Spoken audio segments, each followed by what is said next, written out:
유명한 천지창조의 작곡은 하이든이 했죠. 그때 비엔나에서 그가 작곡한 천지창조가 연주가 됐는데 그때가 1808년이었어요.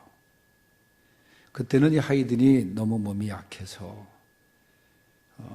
자기 사실 의자를 이렇게 끌어당길 힘조차 없었던 그때였다 그래요. 그러니까 이 천지창조가 연주가 된 다음에 이 청중들이 다 기립해서 이제 하이든에게 박수를 보냅니다. 그때 하이든이 겨우 일어서요. 그래서 하는 얘기가 아닙니다. 이 작품은 내 것이 아니라 위에 계신 하나님으로부터 온 것입니다. 오직 은혜로 된 것입니다. 그렇게 외치면서 이제 좀 혼미한 상태로, 그게 마지막 말이었어요. 그것은 내 것이 아니고 오직 하나님의 은혜입니다. 여러분, 성탄은 오직 하나님의 은혜입니다. 하나님께서 우리를 사랑하셔서 그 독생자 예수 그리스도를 보내신 날이 이 성탄 아닙니까? 오늘 이 아침에 말씀에 나오는 동방박사들처럼, 그래서 예수님을 경배하는 이 성탄이 되어야 합니다. 세상은 예수님 대신 사람을, 물질을, 향락을, 이 인간적이고 세상 것들이 그리스도의 자리를 차지하고 대신 경배를 받고 있지 않습니까? 심지어는 우리 신앙인 가운데서도 그리스도 없는 성탄절을 보내는 사람들이 있어요.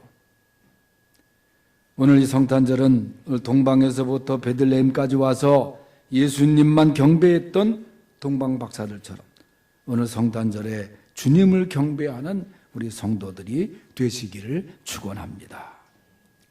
동방박사들의 성탄, 그것은 예수님을 영접한 성탄이었어요. 본문의 9절 10절에 보면은 박사들이 왕의 말을 듣고 갈새 동방에서 보던 그 별이 문득 앞에 서서 인도하여 가다가 악이 있는 곳에 머물러 섰는지라. 그들이 별을 보고 매우 크게 기뻐하고 기뻐하니라.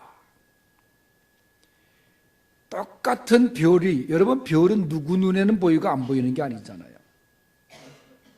헤롯도 보았습니다. 당시 이스라엘 사람들도 보았어요.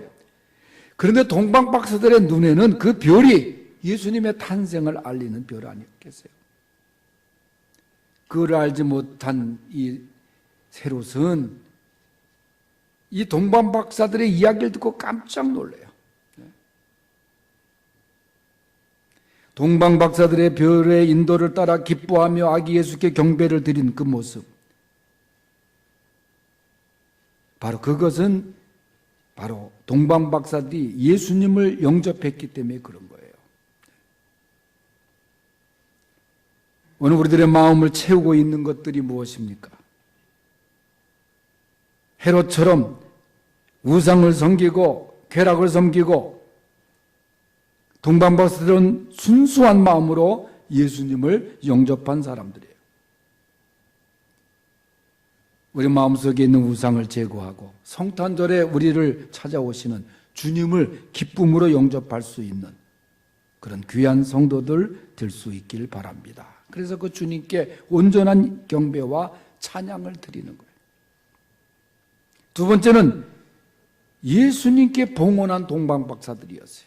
11절을 다 같이 읽어보겠습니다. 시작.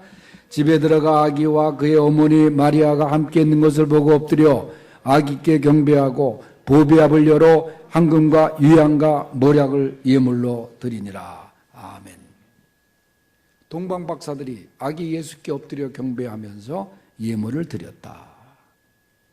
첫째는 황금이었다. 황금은 동서고금을 통해서 매우 값지고 불변하는 성질의 기증품입니다. 신라 시대나 저 백제 시대나 가야 시대 이 유물을 출토할 때 보면은 꼭 금이 나와요. 근데 그 유물 중에 금으로 만든 것은 잘 닦아서 그 빛이 그대로 있어요. 그게 금의 특징이거든. 변하지 않는. 그래서 이 금을 아주 귀하게 여겨요. 요즘 보니까 금리빨을 산다는 간판이 여기저기 붙어 있더라고. 금리빨까지도 사가지고 다 모아가지고 그걸 녹여서 금을 다시 추출해가지고 다시 금을 만드는데 그 금이 그렇게 그 황금 같은 색깔은 아니더라고 보니까. 근데 그런 시대예요. 금을 그렇게 귀하게 여겨요. 주님께 황금을 드렸다. 이것은 왕을 상징하는 거예요. 예수님의 메시아 왕을 상징하는 거예요. 유향이라는 것은 값비싼 향료입니다. 아라비아 지방의 감목 껍질에서 이제 자국을 내서 얻는 거예요. 아주 귀한 겁니다. 유향은 예수님의 신성을 의미하는 겁니다. 모략은 뭡니까? 역시 아라비아 지방에서 나는 추출한 나무에서 추출한 아주 상당한 고가의 향기를 지닌 그 액체예요. 모략은 주님의 순환과 죽음을 상징하는 거예요. 동방 박사들은 이 예수님께 그들의 최고의 것을 드린 거예요. 여러분, 우리가 가지고 있는 황금, 유향과 모략과 같은 그런 예물을 주님께 바칠 수 있는 동방 박사들의 믿음이 될 수 있기를 바랍니다. 우리가 찬송할 때 주 예수보다도 귀한 것은 없네. 그 찬송을 드리는데 정말 주 예수보다도 귀한 것은 없는지 생각해 보세요. 주 예수보다도 귀한 것이 얼마나 나에게 많습니까? 이번 성탄을 통해서 동방 박사들의 이 예물의 봉헌의 정신을 간직할 수 있기를 바랍니다. 세 번째는 하나님의 말씀에 순종한 동방 박사들이에요. 본문 12절에 보면은 그들은 꿈에 헤롯에게로 돌아가지 말라 지시하심을 받아 다른 길로 고국에 돌아가니라 그랬어요. 헤롯이 박사들을 불러서 너희들이 아기에 대하여 자세히 알아보고 찾거든 내게 꼭 구하라 그렇게 얘기를 해요. 그리고 말한 것이 나도 그에게 가서 경배하리라. 이건 거짓말이잖아요. 죽이리라. 죽이겠다는 생각이에요. 헤롯이 자기가 왕인데 또 유대인의 왕으로 태어난 자가 있다고 하면은 자기가 어떻게 되겠어요? 나중에 헤롯은 그 어린아이 남자 아기들을 다 죽이는 그런 정말 악독한 짓을 저질지 않았습니까?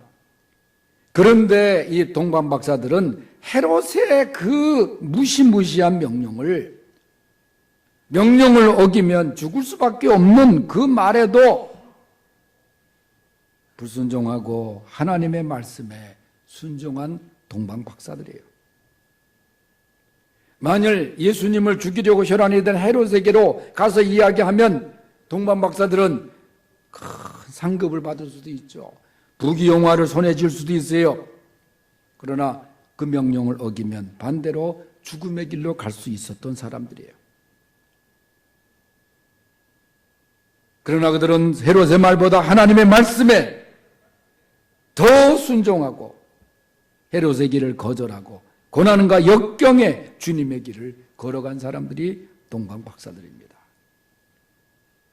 우리도 그럴듯한 세상의 말이 있어요. 그러나 세상의 말보다 주님의 말씀에 순종한 동방 박사들이 될 수 있기를 바랍니다. 그래서 성탄절은 동방 박사들처럼 하나님의 말씀에 순종하고 사명에 충실하는 그런 성탄의 정신이 있는 거예요. 마지막 말씀도 드린 것은 성탄절의 가장 중요한 것은 우리의 성도들끼리만 즐기는 것이 아니라 그리스도를 모르는 세상 사람들에게 예수님의 탄생을 전해야 되는 절기예요. 어제 제가 말씀을 준거하고 있는데 전화가 걸려왔는데 받아보니까 저 문경에 산속에 있는 주지관한테 전화를 했더라고. 성탄 축하한다고 전화를 하더라고. 내가 그 친구를 전도하려고 여러 번 거기 갔었어요. 심지어는 이 초파일 되면 전화해서 야 초파일 바쁘겠다. 예? 축하한다. 내가 이제 가끔 전화를 했죠. 그랬더니 이 친구도 잊지 않고 성탄절 되면은 그렇게 전화가 와요. 예? 성탄절을 이제 나한테 축하한다는 거 보니까 조금씩 이제 남이하고 탑을 하다가 이제 할렐루야로 바뀔 줄로 아는데 여러분 성탄의 정신은 전하는 거예요. 말씀을 마무리합니다. 동방 박사들처럼 주님을 영접하고 또 주님께 귀한 것을 봉헌하고 하나님 말씀에 순종해서 예수 그리스도의 탄생을 증거하는 성탄절이 될 수 있기를 축원합니다.